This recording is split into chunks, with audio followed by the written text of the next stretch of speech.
Hello, hello, hello, beautiful unicorns. Yana Kasperczak coming to you live from Ontario of Canada. And as a certified professional performance and spiritual awakening core energy coach, it has been my soul's purpose to help women, to help you get your shit together so you can break free from that mental prison that you find yourself in and build a life and a business that you're not only proud of, but excited to wake up to every single day. That my purpose is to help you identify your blocks, your roadblocks, and help you removing them. To help you see how or why you're self-sabotaging or procrastinating or avoiding taking action on yourself, on your life, or in your business or in your career, and to get your shit together in those areas so you actually end up showing up and doing things that not only you have to do, but the things that you want to do. And this is another area where a lot of women struggle with allowing themselves to do the things that they want to do. They don't allow themselves to do that unconsciously, and they find themselves living a miserable life. And one of the areas that I wanted to talk about today is that area where women specifically struggle in this area. And that is, I'm going to give you 10 things or 10 reasons and 10 points of how to release and let go of toxic people who are no longer serving you, or just people who are no longer serving you. They might not necessarily be toxic, but in a way they would feel toxic to you because they're so out of alignment with you. So let's start off with, how do you identify what are the people that it's time to let go of and that are no longer in alignment with you? It's simple, yet it's not. It's simple because you already know who they are. You already know what people you don't want in your life because you're already thinking about it and you're already considering that. And the simple fact that you're already thinking that should give you a little bit of an insight that there's something off about that relationship. And this is where you can take a little bit of time, whether it's journaling, whether it's talking with someone who gives you the space to talk without trying to tell you what to do or how to do it, just allows you to verbally process, because we're all verbal processors. We need to talk about it out loud in order for us to hear what we're thinking out loud and then realize if it's essentially good or bad or what we're thinking. And that's why it's important to also essentially talk it out. If you are working with someone, whether it's a coach or a mentor or a therapist or a psychiatrist, whoever you're working with should provide the space for you to help you process it and understand and leave decision making in your own hands. Because only you can make the decision. Nobody should be telling you what to do and how to do it. Only examples and suggestions. And this is typically not something that you come across when it comes to families or friends, unless they're experts in that field. So you want to take the time to identify why you're even thinking that this person should no longer be in your life, or maybe they themselves have left your life and they're no longer part of your life. So once you identify, then it becomes a little bit easier. So this is especially hard for women who are on their healing journey and spiritual awakening journey, because these are typically the women who would also consider themselves to be good girls and tend to feel like they are an imposter, that anything that they are trying to do for themselves, even not allowing themselves to play around in their own hobbies, not following their curiosities, because in doing so, it triggers this state of being that feels like they're being an imposter and that they're not allowed to do that for one reason or another. And this is also important to get to the root, to understand where it's coming from, but not dwell once you uncover where it's coming from, to just understand it and see it for what it is. Like you look at the sun, you say, oh, there's the sun, it's bright as heck today, that's great. Oh, here's the moon, it's so full today, or it's crescenting on us, right? So just to learn to have that detached involvement, which comes with practice, and letting go of people who no longer serve you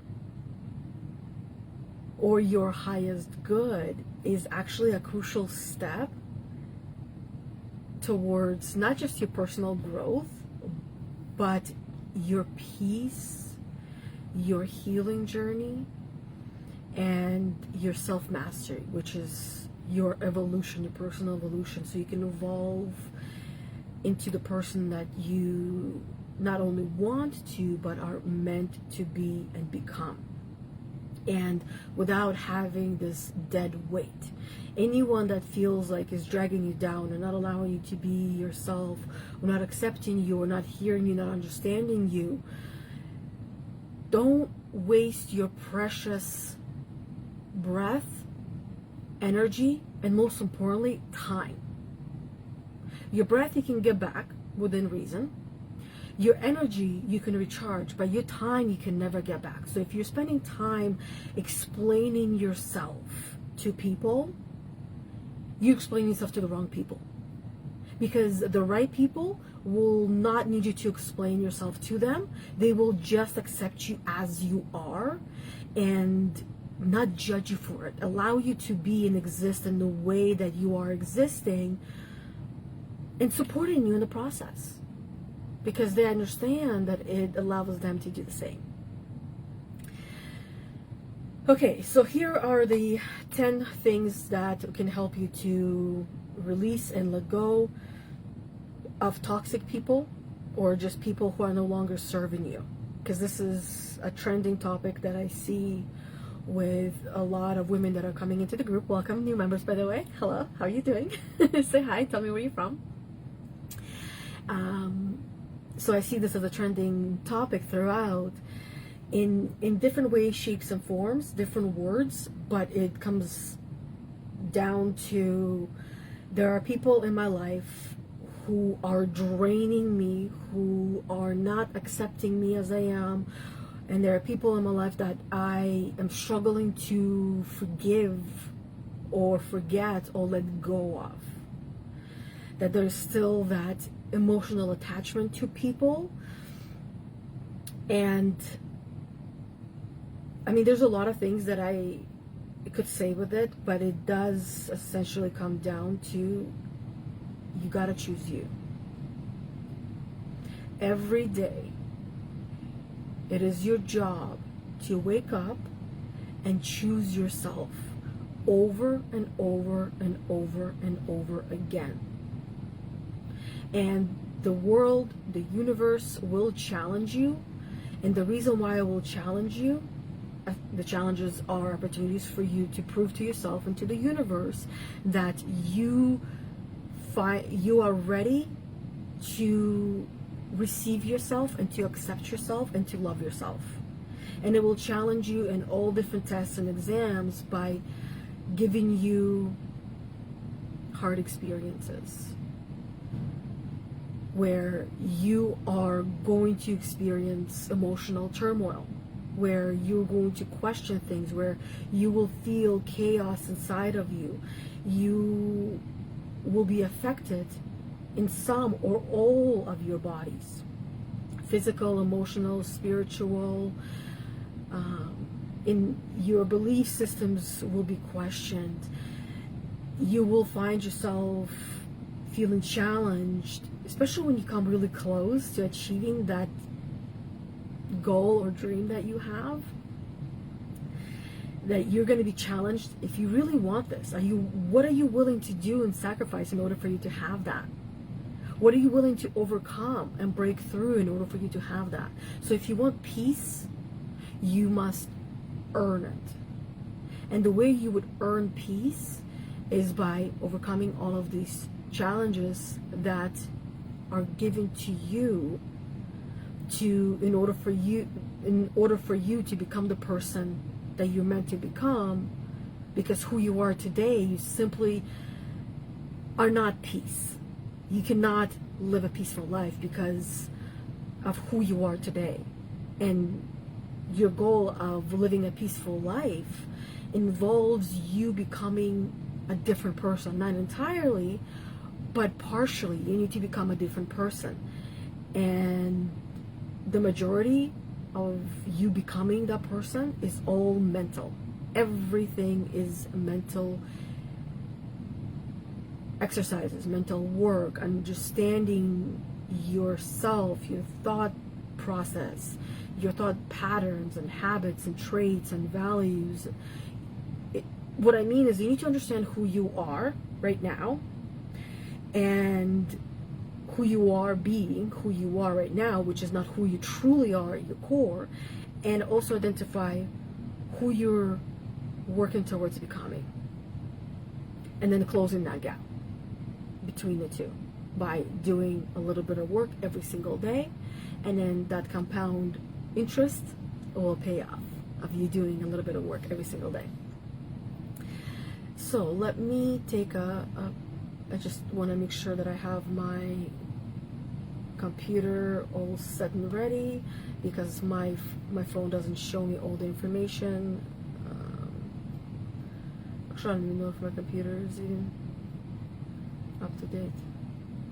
Oh, I'm in the wrong screen. Okay, so as I'm setting this up and getting it all ready, here we go. Oh, I thought I mute myself. Okay, there we go. So that's ready to go. Now let's go into these 10 things. The first thing I want you to think about and consider is acknowledge your feelings, meaning reflect on your emotions and take time to understand how these relationships are actually affecting you. The best way I have learned that has worked for me and most of the women that I work with is to journal, to write it, to get it out from your head onto a piece of paper, and you just find yourself writing things that you didn't even know you were writing. It's almost like your hand becomes its own speaker. So journaling is one way. Another way is, like I said, you can talk to someone who can understand you, who can allow you to express yourself verbally. What else can you do? You can even go for a walk, just distract yourself, do something different than you normally would. Maybe cleaning actually is, I found to be quite helpful. So cleaning, decluttering, organizing, being creative, doing what you enjoy, while you will catch yourself thinking about things, and the focus will be thinking about yourself and your feelings and your emotions and what you're going through right now with this person and what's coming up for you. And then you want to accept your emotions. Remind yourself that it's okay to feel sadness. It's okay to feel anger or even fear. And acknowledge these emotions, validate them without judgment, and let them be. But if you do find yourself feeling drained with these emotions, shift to, I don't like how I'm feeling right now. And if I could shift my emotions and feel something different right now, what would it be? How or what would I be feeling instead of this one? And just plant the seed of, if I could feel something different, what would it be? And allow yourself to ruminate over that thought instead. Instead of focusing on the negative feelings and emotions, shift it by asking a gentle question such as, if I could, what would it be? What would that feeling and emotion be? If I could, what could it be? And you planted that seed that you're saying that you could, Maybe not fully yet, but if you could, what would it be? And ruminate on what it would be. Go through all the good, positive feelings and emotions that are considered to be anabolic. And there's going to be one that just continues to come back, and allow that to be. Now, these things are best done in silence, or with music that doesn't have words. You can figure out what works best for you, and you don't fully need to know why that type of music works for you. Just find the sound, the tune, the binaural beats that work best for you, and also understand that there's going to be certain situations that you're dealing with that tune won't really work. It's going to be a different one. So figure out what it is that you need right now for this present situation or emotion, and help yourself to shift it by distracting yourself with that music sound, where you can just sit or go for a walk or clean or be creative, go draw, paint, color, whatever it is that's calling you, whatever your zone of creation is, and see what comes through. It allows you to go almost like into a trance meditative state when you're in the zone. So the second thing that you can do is you want to take the time to identify toxic patterns. Recognize these negative influences by identifying the behaviors, patterns that drain your energy or that bring negativity into your life. So I'll share an example of what I was going through, and it took me time to identify it, and that was after I had already left that workplace. I was working at Canada Post, and I did enjoy what I was doing. It was fun to be out on the road. I loved the driving. I loved the going from one point to another and seeing the completion through. But really, what I was experiencing because I was trained in one location, and then I ended up working at another location which was locally to where I was living. And what I recognized was every single person there, and I didn't recognize it right away because I wasn't awakened yet. I was still sleeping.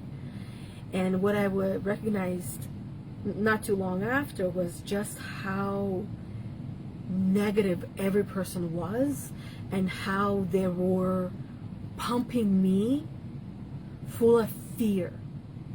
They were creating a state of fear within me by saying things that mattered most to me, and that was family. And the things that they were saying to me was, oh, wait until Christmas comes. You're not even going to see your family because you're going to be here from 5 a.m. until 9 or 10 p.m. You're not even going to have time for anything. Oh, and you also have to come here on the weekends and do more work because you're simply not going to be able to deliver all of these things in one day. So you're going to be here 7 days a week working your hiney off.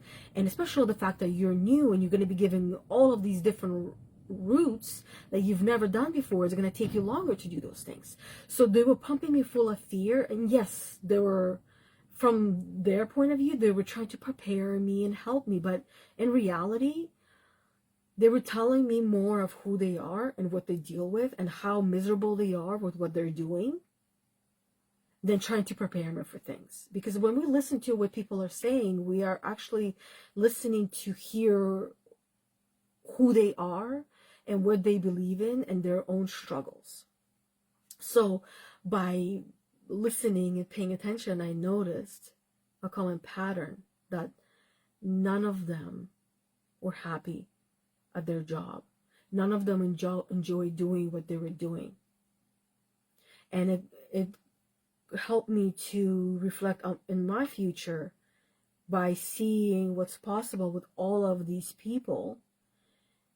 And I decided this is absolutely not the future that I want, because every single person there was negative, was in a way toxic, was draining me and not adding value to my life. So I needed to protect myself, because in my core I knew I was worth so much more than that, that I would much rather work for free and give my time and energy away for free, but I would do what I love to show and prove to myself and to the universe just how committed I am.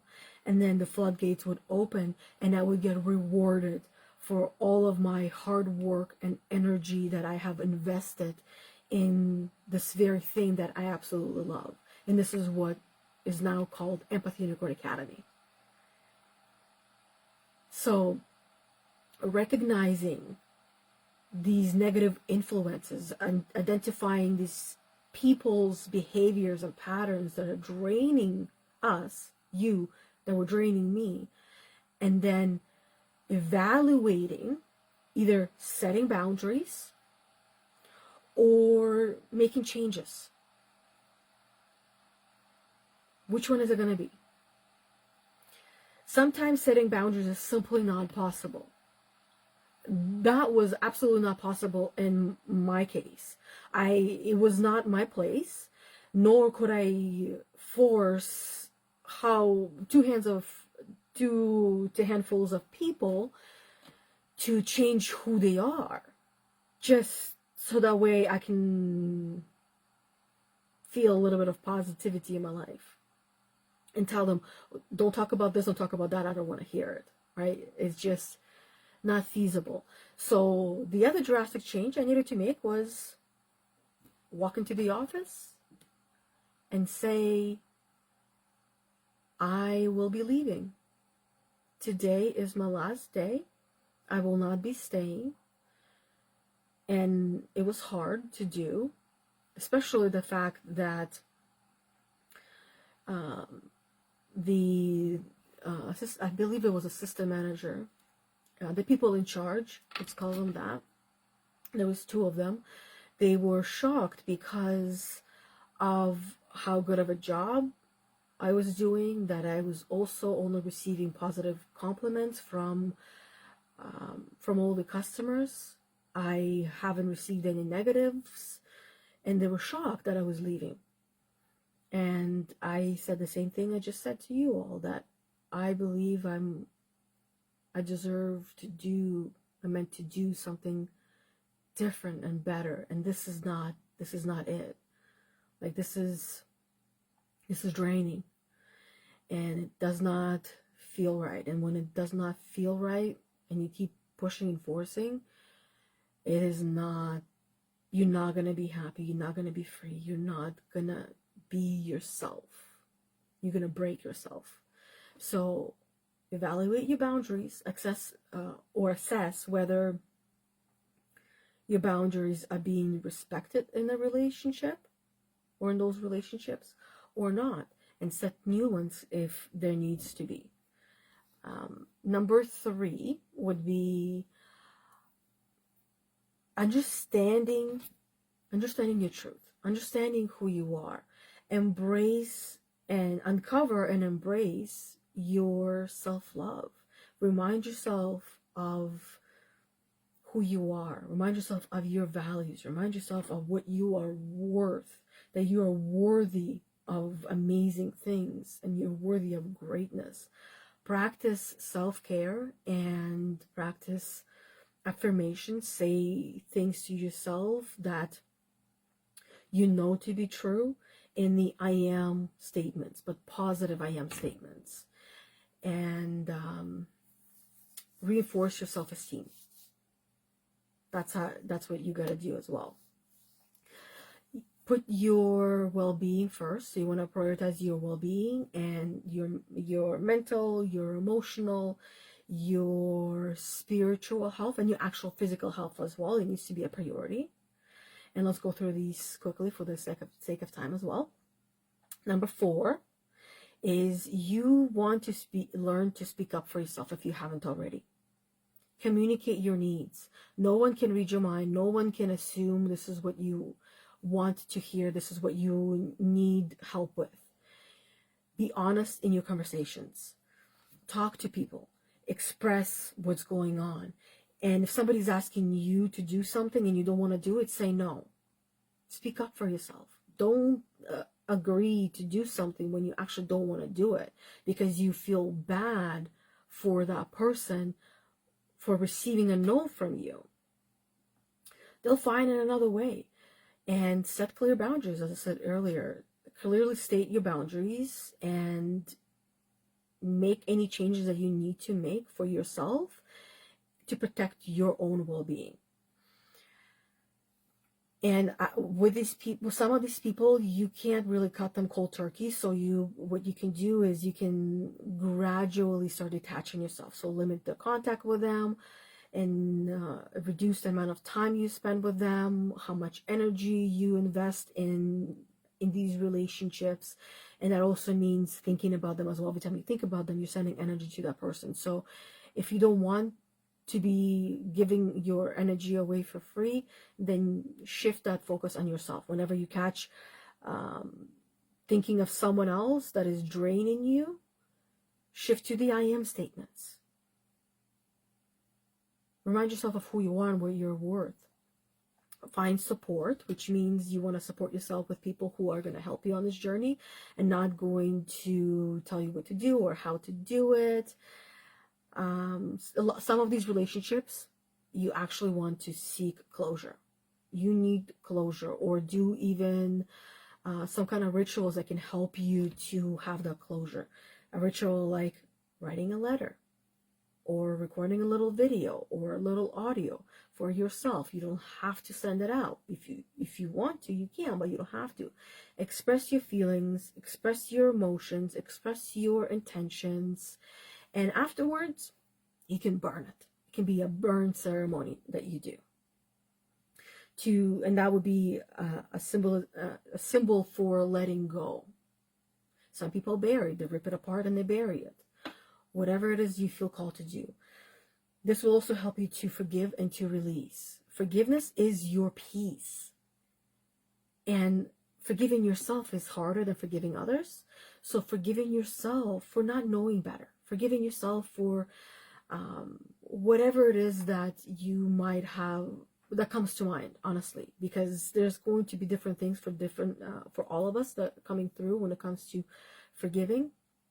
That whatever it is that you feel guilty about, even forgiving yourself for feeling guilty itself, let go of any lingering resentment or anger that you might be carrying, because you're really just hurting yourself in the process and not the other person.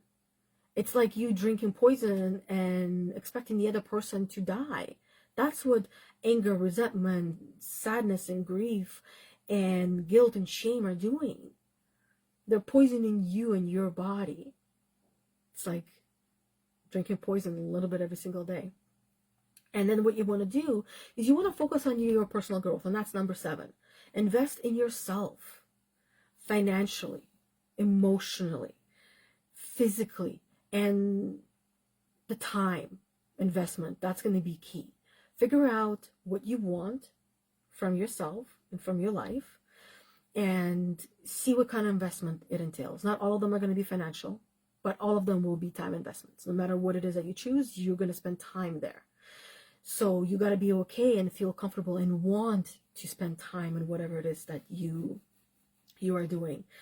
And invest in yourself also by doing the activities that promote your growth and promote your happiness, such things as reading, journaling, meditation, even working with an expert, or you have hobbies and curiosities, spend time there.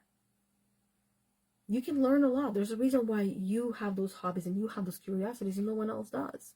There's something in it for you. What is it? You don't know. One day you might, and one day you might be shocked of why. Learn from experience is another way how you can focus on your personal growth and your personal development. Reflect on the lessons that you have learned from all of these relationships. See that they were there for a reason, that they were teaching you so many different things. Be grateful for them. Learn how to be grateful for them. Not try to be, not talk yourself into, but really fully feel grateful, even for the most toxic relationships, because you learn the most from the hardest. And also how they contributed to your growth. Number 8 is, because now you're going to be stepping into the new, and you're going to learn how to embrace the new.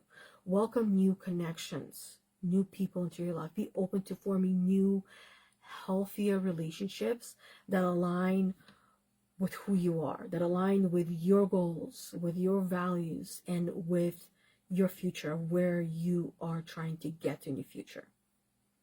Even perhaps with your dreams, the things that you dream of. Find those common denominators and connect with people in that way. And if they're way too different, doesn't mean that they can't be your friend. You can learn a lot from different. You don't always learn a lot from the same. You learn a lot from different. Stay present. Focus on the present moment and the new opportunities that bring you joy, the new connections that bring you joy and happiness. Focus on the new and don't dwell on the old. Don't dwell on the past. And number 9 is go and tinker in spiritual practices. Try something new. Or maybe you haven't done any spiritual practices, so go discover some. And maybe some of the spiritual practices you're already doing, you're getting a little bit bored with, spice them up. Do them in a little bit of a different way. Practice mindfulness. That will help you to stay grounded and connect with yourself and your inner wisdom and your true authentic self. You can do energy clearing exercises, use techniques. I like to use saging. So you can sage, you can use crystals, you can do burn ceremonies, or maybe sound baths. Maybe you have one of these singing bowls, right? And you would want to practice with one of these. Just to name a few. The list can go on and on and on. You gotta find what works for you and allow yourself to keep looking for the new things to continue to help you stay excited and experience new things. Otherwise, we all get bored with the same thing over and over and over again. And number 10 is something that I already mentioned earlier, and that is professional support. Seek therapy, mentorship, or coaching. Essentially a professional that can help provide guidance and support during this transition period. Help you to navigate your complex feelings and emotions and situations. Someone who has been there, who has done that, who has possibly a program laid out for you that you can follow 1, 2, 3, 4, 5, 10, or 20, or whatever steps. And then before you know it, as you're compounding your knowledge and wisdom and your personal growth and development by doing all of these steps, you're going to get to a place where you didn't even know was possible when you started. You only thought and hoped and dreamt, but you didn't know and didn't believe you could do it. And you follow these steps, and then all of a sudden you're there and you don't even remember how you got here. But you got there by doing a little bit every single day. Just like where you are now in your life, you don't know how you got to this broken emotional state in where you find yourself in this mental prison that you can't seem to escape. You don't know how you got here, but I can tell you how. The same way as I did, the same way as every woman that I had worked with and work with has gotten to her mental prison, and that is every single day they were programming themselves by certain thoughts, feelings, experiences, emotions, allowing things in and keeping them in, and so on and so forth. That is what brought them to where they are now. So that is all that I have for you all today. And just as a reminder that letting go of people and letting go of anything is easier said than done. And it's not just going to happen on one go. Just because you journaled about letting go of this person and moving on from that person does not mean the job is done. For sometimes, yes, because you already have done some work, but in most cases, it's going to take a few steps, a few things that you're going to do in order for you to finally release and let go and feel that weight, that backpack or heavy bag that you were carrying come off your shoulders, where you finally feel like you can fly up into the sky and there's nothing anchoring you down to the ground. So that is all that I have. Thank you very much for listening, for tuning in. I know there's probably some comments, but I can't see them on my phone. I will respond to them afterwards. Other than that, I will see you all next week on Monday at 11:45 a.m. for a card reading. Or on Thursday, another one of these Get Your Shit Together weekly live guidance trainings with myself, Yana Kasperczak, where I bring a topic that has been brought to my attention through or from the group members in this Facebook community, Heal the Unicorn, Emotional Healing and Spiritual Growth for Women, that has been growing quite fast recently, because this is something that all of us have in common. We're all on a journey. We're all on a healing journey, and we are growing spiritually as we continue to awaken to the world that we're living in. That is primarily self-created. So thank you for being on here, and until we see each other again on one of my next lives, have an amazing the rest of your day and the weekend. Bye.